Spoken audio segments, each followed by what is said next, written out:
due può pensare, vabbè, salgono sul palco dopo tanti anni che cantano, ma dietro sentiamo il cuore che tira, che va forte.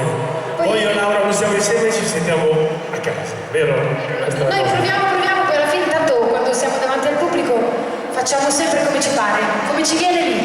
Esatto. Perché siete voi che ci date la botta.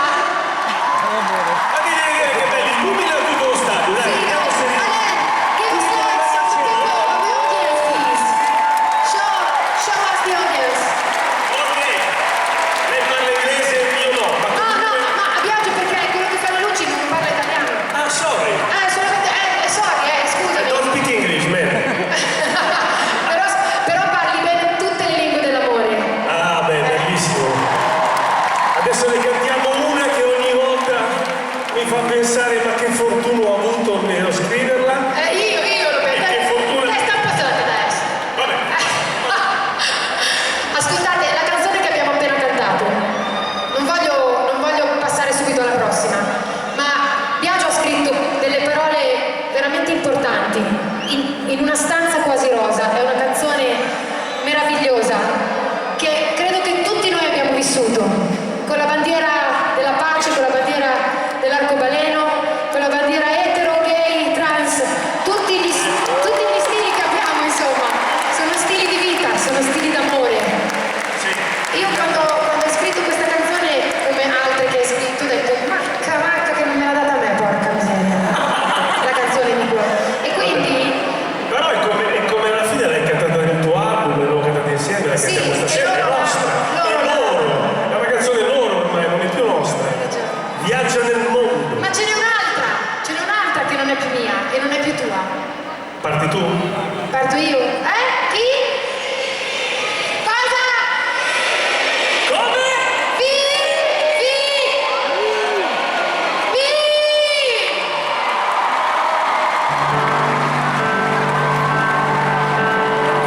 Non ho bisogno più di niente, adesso che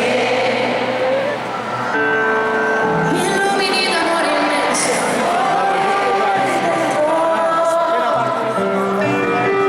Dimmi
Ascolta,